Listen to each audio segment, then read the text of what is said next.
As part of our Lenten journey, we will trace Jesus' path to the cross by reading through the entire Gospel of Mark. Today's scripture can be found in Mark chapter 5.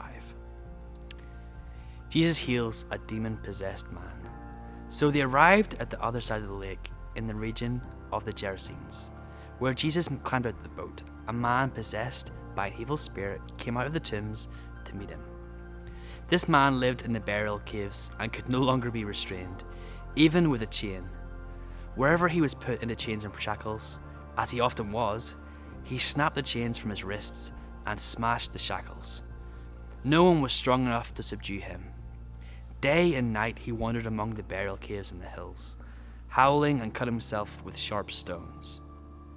When Jesus was still some distance away, the man saw him, ran to meet him, and bowed down before him. With a shriek he screamed, "Why are you interfering with me, Jesus, Son of the Most High God? In the name of God, I beg you, don't torture me." For Jesus had already said to the spirit, "Come out of the man, you evil spirit." Then Jesus demanded, "What is your name?" And he replied, "My name is Legion, because there are many of us inside this man." Then the evil spirits begged him again and again not to send them to some distant place. There happened to be a large herd of pigs feeding on a hillside nearby. "Send us into those pigs," the spirits begged. "Let us enter them." So Jesus gave them permission.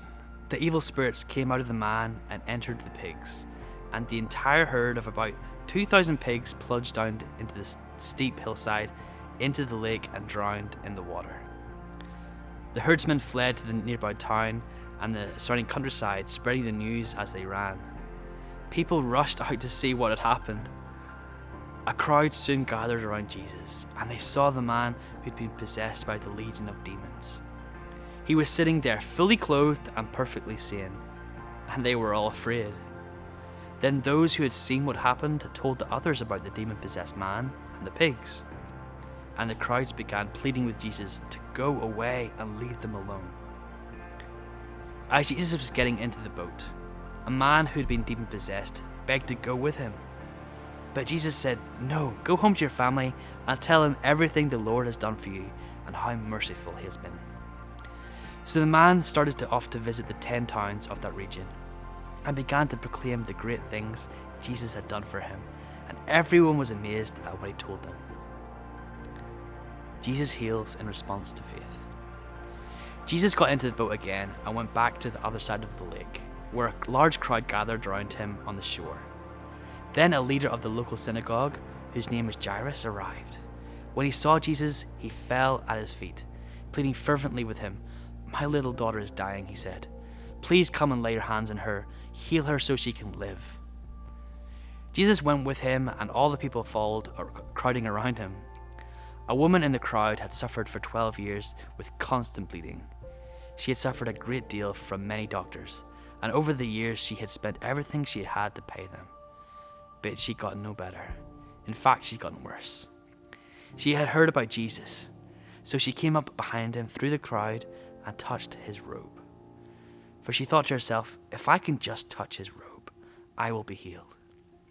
Immediately the bleeding stopped, and she could feel in her body that she'd been healed of her terrible condition. Jesus realized at once what the healing power had gone out from him, so he turned around in the crowd and asked, "Who touched my robe?" His disciples said to him, "Look at this crowd pressing around you. How can you ask who touched me?" But he kept looking around to see who had done it. Then the frightened woman, trembling at the realization of what had happened to her, came and fell to her knees in front of him and told him what she had done. And he said to her, "Daughter, your faith has made you well. Go in peace. Your suffering is over."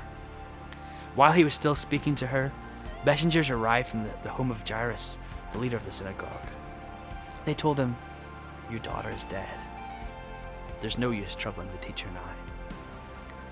But Jesus overheard them and said to Jairus, "Don't be afraid, just have faith." Then Jesus stopped the crowd and wouldn't let anyone go with him except Peter, James, and John.